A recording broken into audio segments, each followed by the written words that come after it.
We have an abundance of natural resources in our district in the form of our national forests. But our forests need care. Nature's way of taking care of our forests is eventually having forest fires to clear the brush and to thin the forest. That's not something that we really want to see happening in our forests today.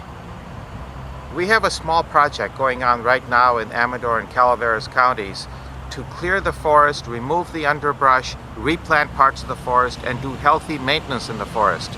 In the process, we will harvest over 1.5 million board feet of lumber over the next 10 years. That's a small project. It'll employ about 200 people.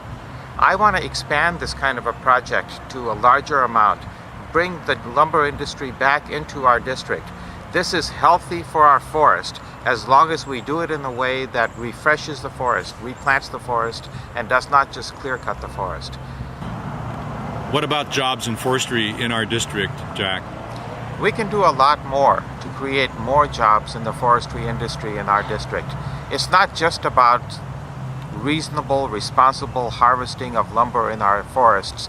It's also about, can we attract more mills back into our area? Can we expand this business to create even more jobs and take advantage of the resources that we do have available?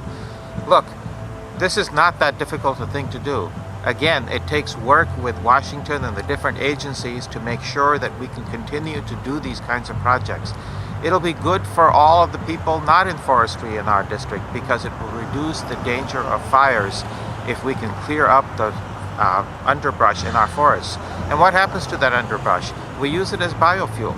We have biofuels in our district that can actually use this material to create energy, and it has a net carbon neutral technology. So it's a marvelous way to take advantage of our resources in many ways to create jobs and opportunities throughout our district. Why haven't we been doing this? We haven't done this before because we have a congressman that refuses to bring anything back to this district because his fundamental belief is that government needs to be diminished to the point that it just does not exist anymore. Look, I'm not a proponent of greatly expanding government, but I believe that government can work with industry to create these opportunities right back here at home. We need to work with Washington to bring those opportunities back home, not just ignore Washington and do nothing for this district. That's what my opponent has done. That's not what I would do. Well, do you think you could represent the people that own the land, our constituents? These projects in forestry do not have to be limited to national forest land. Private landowners can work with these agencies, with these groups that are formed, to do the same thing on their land. Again, the cost would be shared and the profits would be shared. This would be an opportunity for private landowners to get the real work done of clearing the brush in their forests and making their land more fire safe. There are other alternatives for doing that. California recently passed a tax to do just that. But do you really believe that California legislature is necessarily going to spend that money for its intended purpose of cleaning up our forests? I don't know. I would like to see that happen, but it hasn't happened before. Instead, we can actually do this work directly in our forests and not have to worry about the money of it being going to other purposes. What's the Jack difference in high tech and science? We've had opportunities to grow our economy for the first half of the 21st century through investments in science and technology.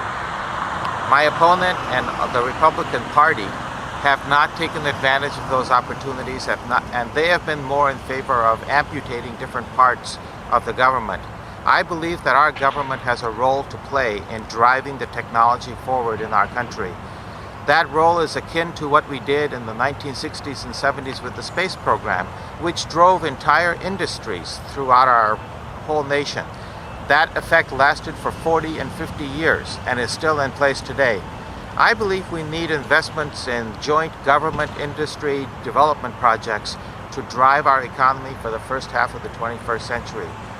The area that I would like to see those investments in is the areas of electric automobiles that have a range of over 300 miles and cost less than $30,000.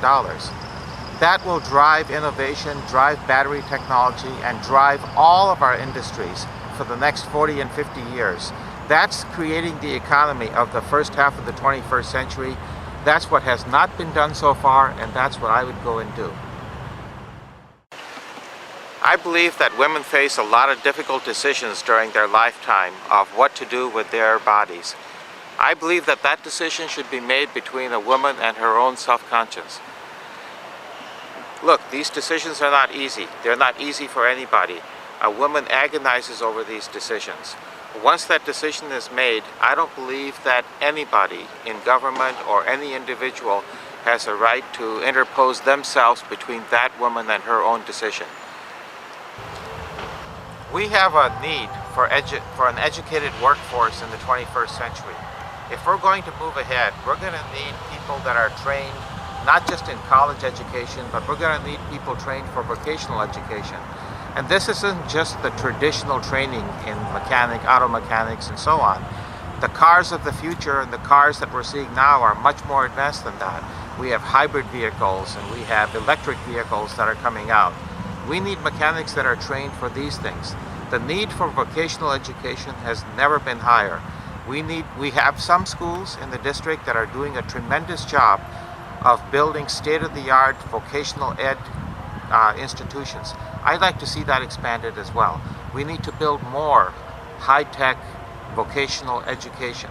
We also need to be able to have students join these vocational education tracks in junior high school and high school, and not wait until much later to get trained in this area.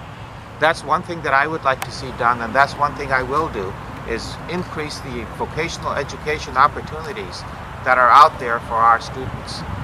The other part of it is college education. Our colleges in California have been just decimated by budget cuts from Sacramento. I would like to see that come back to the state that it was in before, and that can happen only if we revive the economy throughout our nation. Once the economy revives, the state of California is going to be able to fund those colleges back to the level that was funded at before, and that will strengthen the college education. We have some of the finest schools in the state of California. I want to see those continue to be the finest in the world. But they need to be affordable. So besides seeing the funding in our colleges resume, we need to make sure that student loan programs continue to be available and affordable for our students. This is really important for middle-class families and lower-income families. Tom McClintock, my opponent, has voted twice to cut these college funding programs for students. I would not do that. These college loans must remain affordable, and we need to figure out some way to make repayment of these loans not so onerous on our students.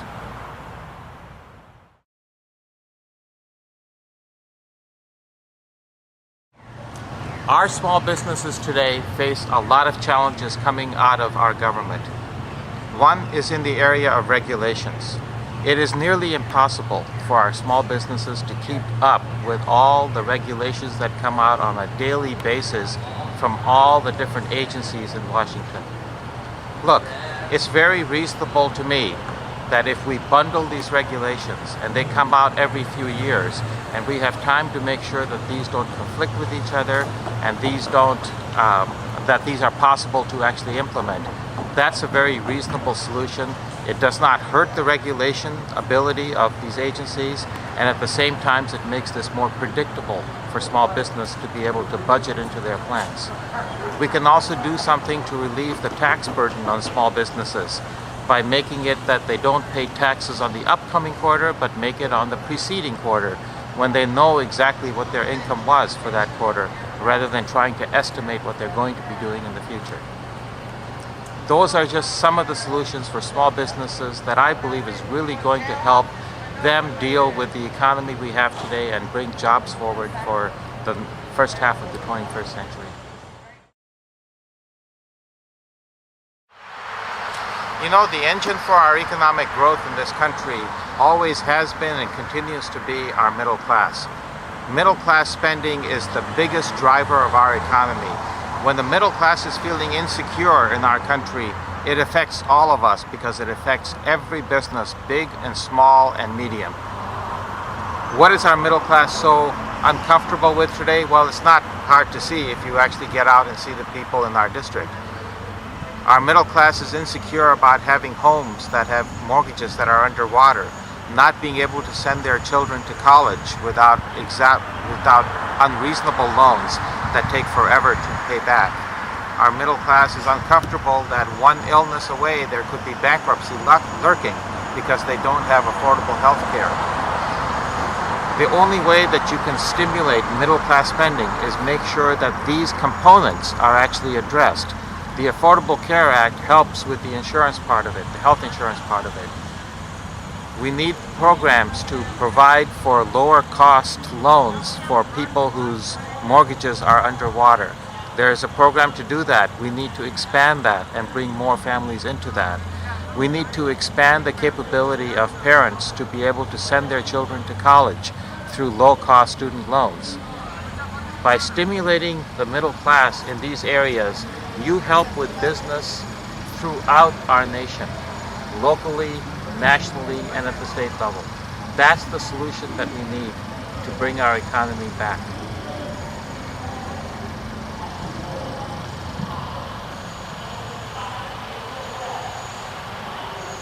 We have a sacred obligation to continue to provide Medicare, not just for present seniors, but for future generations as well. Look, Medicare is not broke. We have extended the lifetime of Medicare to the year 2024, and we will and can extend it further. But we must not privatize it with vouchers. That's not what people paid into Medicare for. People paid into Medicare to get health care, and that's what we will provide. So I would strengthen Medicare by driving out some of the cost and waste that's in the system already, and by changing it over to a system that rewards outcomes rather than just procedures. That's the solution to our people, that's the solution for our people, and that's what I will do in Congress.